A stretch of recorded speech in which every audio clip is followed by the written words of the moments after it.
Mi hermano usó mi nombre para endeudarse, es temporal, tú ganas más, dijo. Pero cuando recibió la notificación de demanda, descubrió que yo ya había transferido todo a un nuevo banco.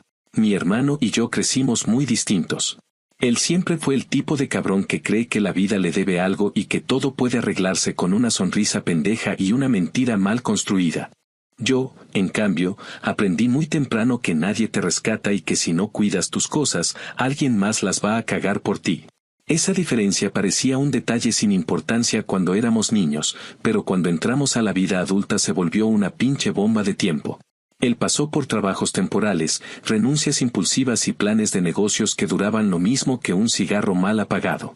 Yo encontré un empleo estable en tecnología, armé mi crédito, me mudé a un departamento chiquito pero mío y empecé a vivir sin pedirle nada a nadie. Tal vez por eso estaba tan confiado, tan seguro de que ya había dejado atrás el drama familiar, cuando él apareció una tarde con su tono meloso de voy a pedirte un favor, pero no te encabrones. No puedo explicar la mezcla de fastidio y cansancio que me dio cuando lo escuché decir que quería usar mi nombre para abrir una tarjeta. Contó una historia sin pies ni cabeza sobre una oportunidad única, sobre cómo él solo necesitaba un empujón, sobre mi supuesto deber como hermano mayor. Me dijo que yo ganaba más, que a mí no me costaba nada, que era temporal, que él lo pagaba rápido. Todo eso lo dijo con un descaro que me dio ganas de aventarlo por las escaleras. Le respondí que no, de manera directa y sin darle espacio para intentar convencerme. Él se ofendió como si yo fuera el malo del cuento. Me llamó egoísta, me dijo que nunca lo había apoyado y salió de mi departamento dando portazos como si eso lo hiciera tener razón. Pensé que hasta ahí llegaba el ridículo, pero subestimé su capacidad para ser un irresponsable. Unos meses después me llegó una carta que me dejó helado. Cuando la abrí y vi que hablaban de una deuda gigantesca asociada a una tarjeta que yo jamás había solicitado, tuve una sensación tan fuerte de traición que tuve que sentarme para no caerme. Revisé mi crédito y ahí estaba, una tarjeta nueva, abierta con mis datos, con un saldo que ni en mis peores impulsos habría acumulado. Lo primero que hice fue llamarlo, aunque sabía la respuesta incluso antes de que contestara. Me dijo con la tranquilidad de un idiota que sí, que usó mis datos, que no entendía por qué me enojaba tanto, que yo podía pagar esa deuda sin problema y que él me lo regresaría.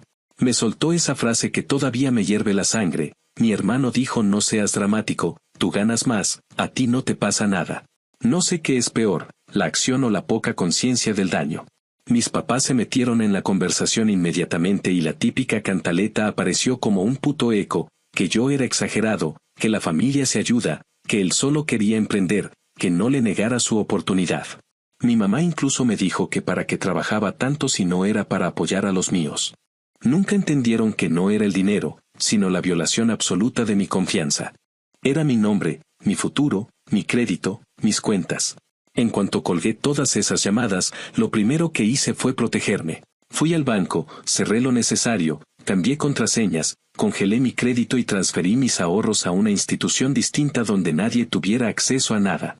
Fue una decisión fría, dura, pero inevitable. Después inicié el proceso legal.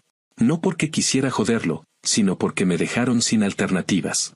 Cuando hay un fraude de identidad, no puedes hacerte pendejo. Si no lo denunciaba, la deuda se volvía mía, punto. No había espacio para sentimentalismos. La demanda siguió su curso, y aunque mi familia cayó sobre mí como si fuera el demonio reencarnado, yo sabía que no había otro camino. Hace poco llegó a mi casa una notificación legal dirigida a él, pero como todo estaba a mi nombre, la enviaron a mi dirección. Cuando vino a recogerla, entró hecho furia, gritando que yo lo había destruido. Buscó mis cosas, intentó revisar mis cuentas, quiso confirmar que yo arreglaría esto. Fue ahí cuando descubrió que ya no tenía acceso a nada, que todos mis movimientos estaban blindados y que no podía tocar ni un centavo. Su cara fue una mezcla de rabia, sorpresa y miedo. Me gritó que yo era un traidor, que él esperaba apoyo, que yo era un desgraciado sin corazón. Yo solo pensé en cómo, incluso en ese momento, seguía viendo esto como algo que yo debía resolverle. Dormí mejor esa noche que en mucho tiempo. Sé que esto va a traer repercusiones. Mi mamá está convencida de que soy un monstruo, mi papá me dice que estoy viendo solo por mí y mi hermano actúa como si yo lo hubiera apuñalado. Pero sé que hice lo necesario. A veces la familia no solo estorba, también te rompe, y si no te defiendes a tiempo, te hunden con ellos. Yo no pienso hundirme. Actualización 1. Pasaron varias semanas desde que todo estalló y, aunque pensé que el ambiente eventualmente se tranquilizaría, ocurrió todo lo contrario. Cada día parecía agregar una nueva capa de tensión, como si la situación estuviera mutando en algo más grande de lo que había imaginado. La primera señal de que esto no iba a ser un problema pasajero vino cuando recibí el correo electrónico del departamento legal de la financiera confirmando que habían validado mi denuncia y que el caso seguía adelante. El mensaje era serio, directo y sin espacio para interpretaciones amables. Dejaban claro que la investigación ya había cruzado el punto sin retorno y que comenzarían las acciones correspondientes contra el responsable, que claramente era mi hermano. Al leerlo, sentí una mezcla de alivio y culpa. Alivio porque estaba protegido, culpa porque por mucho que él hubiera provocado la situación, seguía siendo mi hermano. Un día después de esa notificación, mi mamá llegó sin avisar a mi departamento, cosa que no había hecho desde que yo me mudé. Apenas crucé la puerta, me recibió con una mirada tan cargada de reproche que me tomó un momento procesar que venía a reclamarme, no a entender lo que estaba pasando. Habló sin parar, diciendo que yo estaba exagerando, que había llevado la situación demasiado lejos, que un hermano no hace eso, que la familia se supone que se cuida y que yo debía haber pensado en las consecuencias antes de involucrar abogados. Lo que más me sorprendió fue que su indignación no estaba basada en la gravedad de lo que mi hermano hizo, sino en que yo no estaba dispuesto a sacrificarme para sacarlo del problema. Me dijo que mis acciones iban a dejarlo marcado de por vida, que ese tipo de antecedentes no se borraban fácilmente y que la culpa de todo sería mía si él terminaba perdiendo algún trabajo o quedando vetado de algún lugar. No hubo una sola palabra sobre cómo él había cometido un delito usando mis datos. Era como si eso fuera un detalle menor, un simple tropiezo que yo debía perdonar por la gracia de compartir sangre. Intenté explicarle la situación con calma, aunque por dentro sentía un cansancio profundo, como si ya hubiera agotado toda mi capacidad emocional para argumentar. Le dije que yo no podía absorber una deuda que no había generado, que las financieras no iban a aceptar un disculpe usted, fue mi hermano como solución, que si no me protegía las consecuencias caerían solo sobre mí. Pero ella estaba tan encerrada en su versión de la realidad que cada cosa que decía parecía rebotarle. Insistió en que yo debía retirar la denuncia, que era lo correcto y que todo lo demás era egoísmo disfrazado de responsabilidad. Hubo un momento en el que me quedé mirándola y me di cuenta de que no estaba hablando conmigo, estaba defendiendo una idea que tenía desde hacía años, la idea de que mi hermano siempre necesitaba ayuda y que yo, por ser el más estable, tenía la obligación eterna de dársela. Mi estabilidad era un recurso del que ella sentía derecho a disponer. Esa misma tarde, mi hermano recibió la citación oficial para presentarse ante los responsables del caso. Cuando la leyó, me llamó completamente fuera de sí, gritándome que había arruinado su vida. Dijo que nunca pensó que yo llegaría tan lejos, que él solo había tomado prestado mi nombre y mi crédito, como si eso fuera una pendejada irrelevante que se resuelve con una cerveza de disculpa. Lo escuché hablar y entendí que él realmente no concebía la idea de haber hecho algo grave. Para él, la gravedad radicaba en que yo no estaba dispuesto a cubrirle las espaldas. Fue una conversación en la que cada palabra que yo decía parecía empujarlo más hacia una mezcla de furia y victimismo. Su frase estrella fue que yo siempre fui el favorito de la suerte y que por eso yo debía ayudarlo.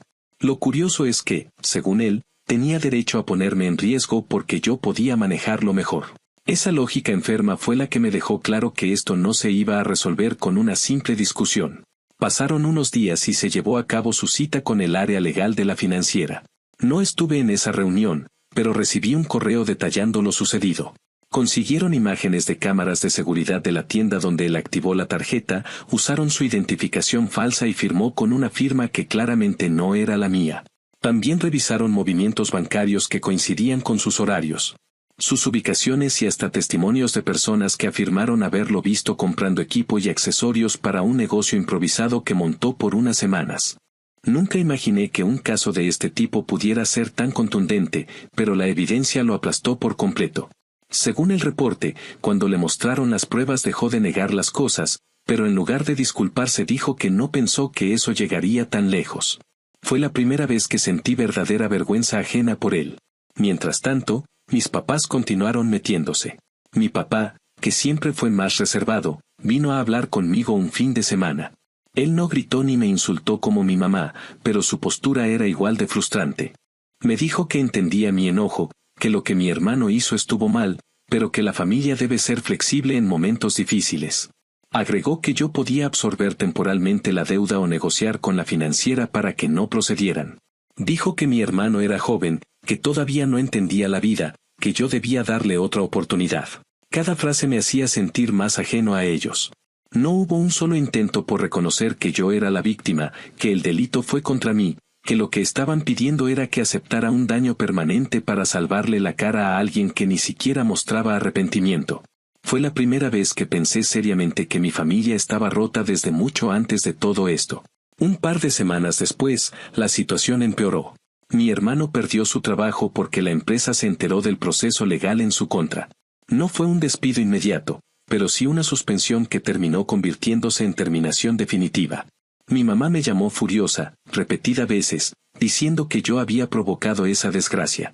Para ella, la cadena de responsabilidades era simple: yo denuncié, la empresa se enteró, mi hermano perdió su trabajo y ahora su vida estaba arruinada.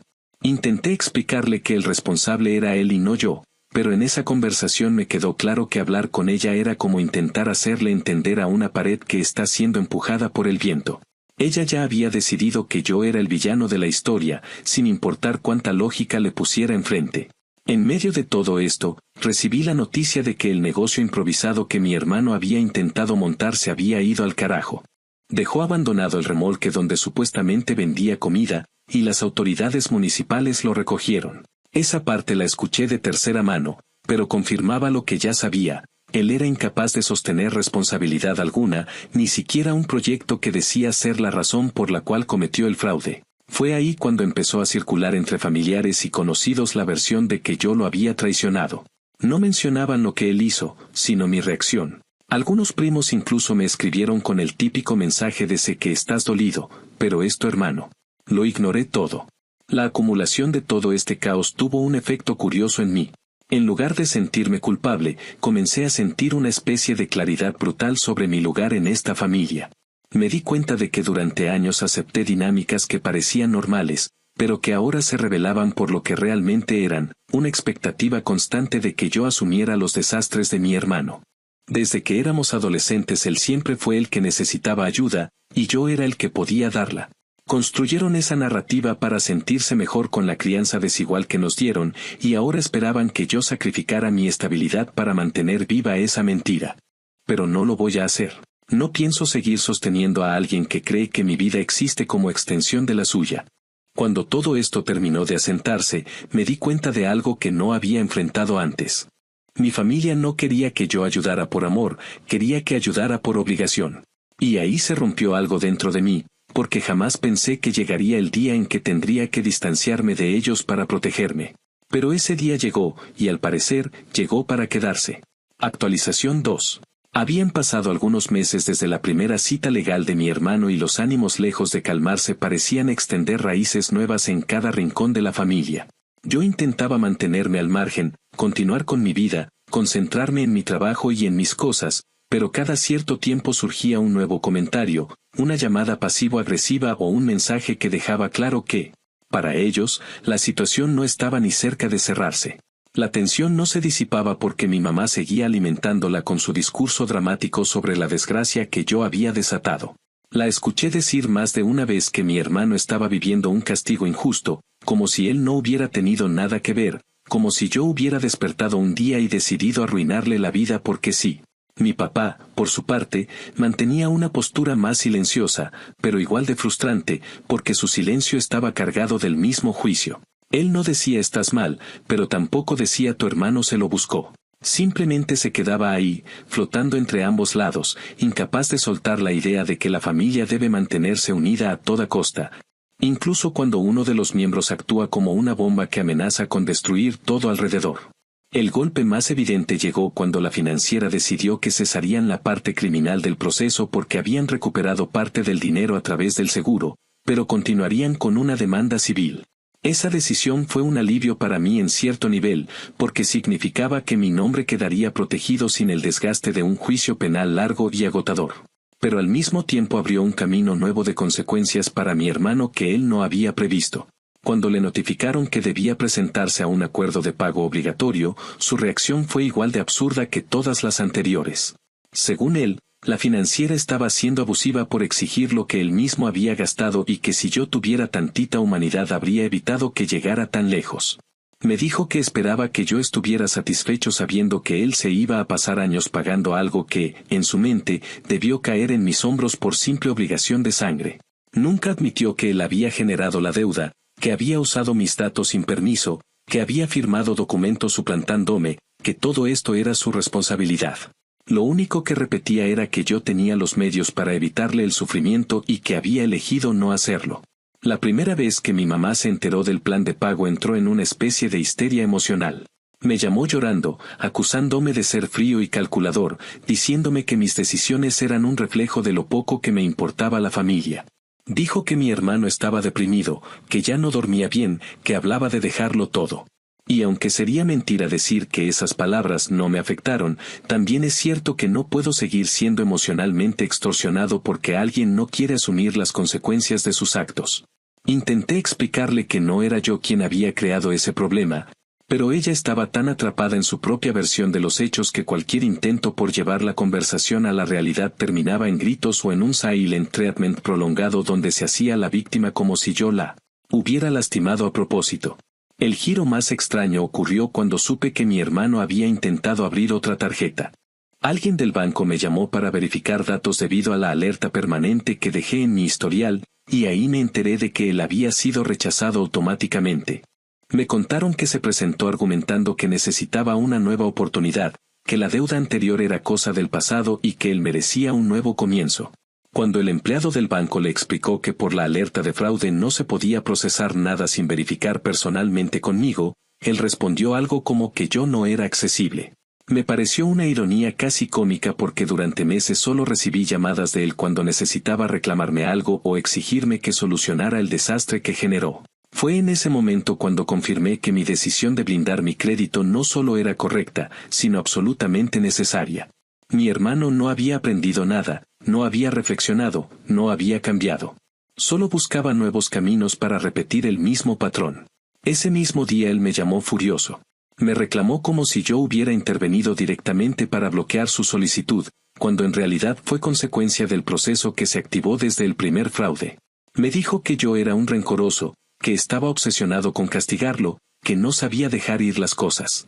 Le respondí con una calma que creo que lo sacó más de quicio que cualquier grito. Le dije que yo no estaba haciendo nada para perjudicarlo, que simplemente estaba protegiéndome. Él no quiso escuchar. Dijo que esperaba que algún día yo entendiera el daño que le causé. Me quedé pensando en esa frase porque para él el daño no era haber cometido un delito, sino haber sido obligado a enfrentar lo que hizo. En su mente, la injusticia estaba en las consecuencias, no en las acciones. A mediados de ese periodo recibí otro golpe de la familia, esta vez de forma más sutil pero igual de molesta.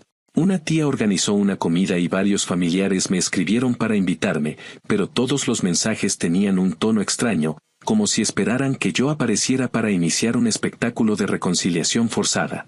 Me decían que ya era hora de hablar las cosas con calma y que mi mamá estaba muy triste porque yo la evitaba. Pero ninguno mencionaba siquiera el hecho de que el origen del conflicto era un fraude del tamaño de una montaña. Parecía que esperaban que yo llegara ofreciendo disculpas solo por existir. Obviamente no fui. No tenía ninguna intención de someterme a un tribunal moral improvisado donde todos iban a minimizar lo ocurrido para no confrontar la verdad incómoda, que la familia estaba acostumbrada a proteger a mi hermano de todo, incluso de sí mismo. Otro factor que complicó todo fue que mi hermano, en un intento desesperado por salvar su reputación, empezó a contar una versión distorsionada de los hechos. Decía que yo había exagerado, que él no sabía que era tan grave, que yo había actuado con mala intención. Incluso llegó a decir que yo quería verlo fracasar. Varias personas de la familia me escribieron preguntando por qué no podía ser más comprensivo o ayudarlo a salir adelante. Me di cuenta de que la narrativa había cambiado completamente en su círculo cercano. Yo había pasado de ser la víctima del fraude a ser la causa del sufrimiento del pobre hijo descarriado. Era absurdo, pero también era justamente lo que mi hermano necesitaba, una historia donde él no fuera responsable. Mientras todo eso pasaba, en mi vida personal comenzaron a surgir cambios que me hicieron ver el contraste entre el caos familiar y la estabilidad que estaba construyendo. Recibí una oferta de ascenso en mi trabajo, algo por lo que había luchado durante años. Y aunque celebré la noticia con personas cercanas a mí, tuve la sensación inmediata de que no podía compartir ese logro con mi familia. No porque me diera vergüenza, sino porque sabía exactamente cuál sería la reacción, lo usarían como argumento para decir que yo podía ayudar más, que mis privilegios me obligaban a cargar con los errores de otros. El ascenso se convirtió en un recordatorio incómodo de que en mi familia cualquier éxito mío era visto como un recurso al que todos creían tener derecho. A finales de ese mismo periodo me enteré de que la demanda civil había terminado con un acuerdo que obligaba a mi hermano a pagar una cantidad mensual por muchos años. La cifra no era baja, pero tampoco era imposible. Era manejable si él hacía lo que nunca había querido hacer, asumir responsabilidad. Cuando le notificaron el monto y los plazos, me escribió con un mensaje corto, cargado de resentimiento, diciendo que esperaba que yo durmiera tranquilo sabiendo que él estaría encadenado a esa deuda por culpa mía. Le respondí que yo no había creado la cadena, que lo único que hice fue soltar la otra punta. Creo que esa fue la primera vez que comprendí algo que había estado sintiendo desde hacía meses pero no había puesto en palabras. Mi hermano no quería ayuda, quería impunidad. No buscaba apoyo emocional ni comprensión. Solo quería que todos alrededor le limpiaran el camino cada vez que él decidía arrastrarse dentro del lodo. Y cuando ya no lo hicimos, cuando por primera vez tuvo que enfrentar la realidad, toda la estructura familiar que lo había sostenido comenzó a culparme por no seguir alimentando la ilusión de que él era un adulto funcional. Ahora, viendo todo con más distancia, siento que esta actualización no se trata solo de la demanda, sino de la confirmación de que la relación con mi familia no volverá a ser la misma. Y aunque eso duele en cierto nivel, también trae una claridad que no sabía que necesitaba. Entendí que hay personas que solo conocen una forma de amarte, aquella en la que tú sacrificas lo que eres para mantenerlos tranquilos. Y yo ya no pienso volver a ese lugar.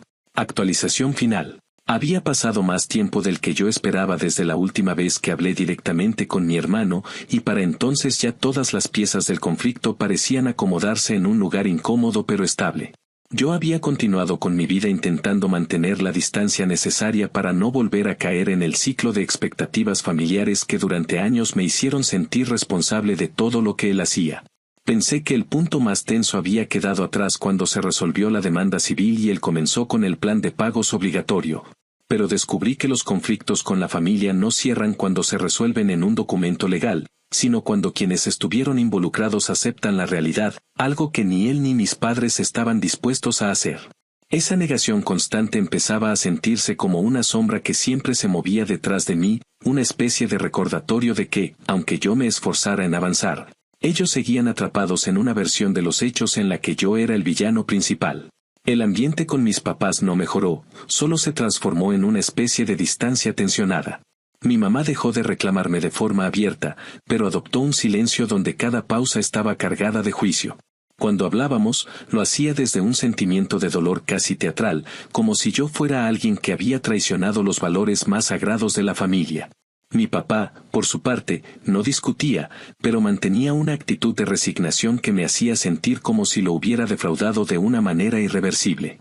Ninguno de los dos parecía realmente dispuesto a reconocer que yo no había destruido nada, sino que simplemente me negué a seguir sosteniendo a alguien que había cruzado una línea que no se puede cruzar sin consecuencias reales. Esa incapacidad de ver la situación desde una perspectiva justa fue lo que poco a poco me hizo entender que el distanciamiento no era algo temporal, sino probablemente algo definitivo.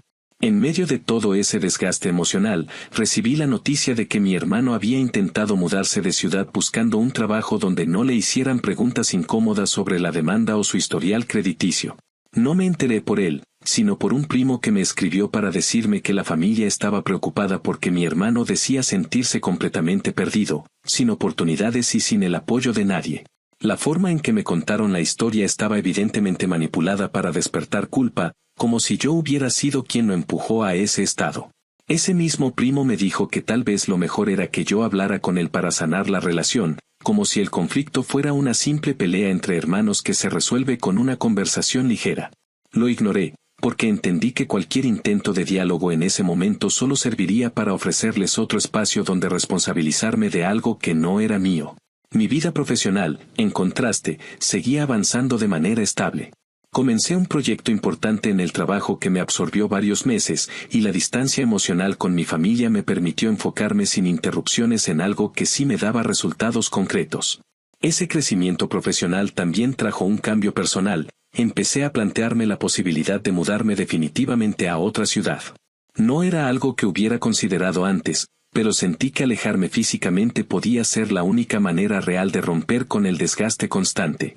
A pesar de eso, tardé un tiempo en tomar una decisión, porque había una parte de mí que todavía estaba esperando que en algún momento las cosas se acomodaran, que mis papás reflexionaran y que mi hermano al menos aceptara su responsabilidad. Pero esa esperanza ingenua terminó de desaparecer cuando recibí la visita más inesperada de todo este proceso. Una tarde, mientras estaba llegando a mi edificio, vi que mi hermano estaba sentado en las escaleras. No lo reconocí al principio porque se veía más delgado y más cansado de lo habitual. Cuando levantó la cabeza y me miró, supe que venía a hablar conmigo, aunque no sabía qué esperar de esa conversación. Había pasado tanto tiempo evitando cualquier interacción que su presencia provocó una mezcla de sorpresa y alerta. Caminé hacia él sin saber si la conversación sería otro ataque, otra demanda emocional o algún intento de manipulación.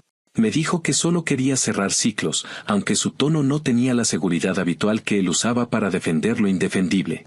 Parecía cansado, más derrotado que enojado, como si finalmente hubiera entendido que ya no podía seguir sosteniendo la versión de víctima que le había servido tantos meses. Me contó que el plan de pagos le estaba costando más de lo que imaginó, que había tenido que dejar otro empleo, que la mudanza no había salido como esperaba y que el resentimiento que cargaba hacia mí no le había servido para nada.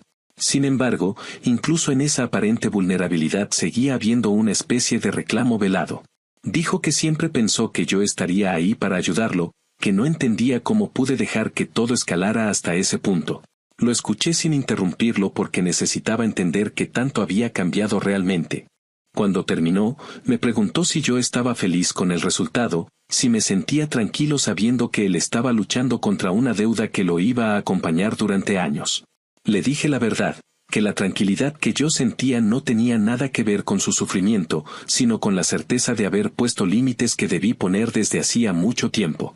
Le dije que no deseaba verlo fracasar, pero que él confundía apoyo con impunidad, y que yo no podía seguir siendo la persona que limpiaba sus errores. Hubo un silencio largo entre nosotros, uno que no habíamos tenido desde que éramos adolescentes. En ese momento entendí que lo que yo necesitaba no era una disculpa perfecta ni una declaración de responsabilidad absoluta. Lo que necesitaba era reconocer que él estaba enfrentando, por primera vez, la vida sin que yo interviniera para suavizar los golpes. No sé si lo comprendió por completo, pero por lo menos no discutió. Se levantó, me dijo que esperaba que algún día pudiera perdonarlo, aunque no con un tono arrogante, sino más bien con uno resignado. Le respondí que el perdón no era el problema, que lo que necesitábamos era distancia para no repetir la misma historia una y otra vez. Después de esa conversación entendí que la relación con mi hermano no iba a ser la misma y que probablemente nunca volveríamos a ser cercanos, pero también sentí un peso enorme caer de mis hombros. Esa sensación confirmó que ya no tenía que justificar mis decisiones ante una familia que esperaba que yo actuara como un salvavidas eterno. Unas semanas después tomé la decisión de mudarme a otra ciudad y comencé el proceso de transferencia en el trabajo. Cuando se lo dije a mis papás, la reacción fue predecible. Mi mamá lo tomó como un abandono personal, como si estuviera huyendo de ellos. Mi papá reaccionó con tristeza, pero sin pelear. Ninguno preguntó por qué lo hacía, solo asumieron que era un castigo hacia ellos.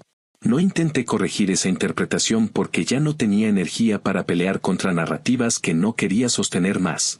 Hoy, mirando todo desde un punto más lejano, me doy cuenta de que esta historia nunca fue solo sobre un fraude o una deuda. Fue sobre los roles silenciosos que se forman dentro de una familia y cómo, cuando uno decide romperlos, todos los demás sienten que algo se desmorona. Mi hermano siente que lo traicioné porque rompí la expectativa de que siempre estaría ahí para rescatarlo. Mis papás sienten que los fallé porque dejé de ser quien sostenía la ilusión de que la familia funcionaba. Pero yo no fallé, solo dejé de cargar con una responsabilidad que nunca me correspondió. Y aunque el proceso fue largo, desgastante y lleno de reclamos injustos, me enseñó que protegerme no es egoísmo, sino una obligación conmigo mismo. No sé si algún día las cosas se acomodarán o si todos seguiremos nuestro camino desde la distancia. Lo que sí sé es que fue la primera vez en mi vida en la que elegí ponerme en primer lugar sin pedir permiso. Y eso, aunque haya dolido, era necesario.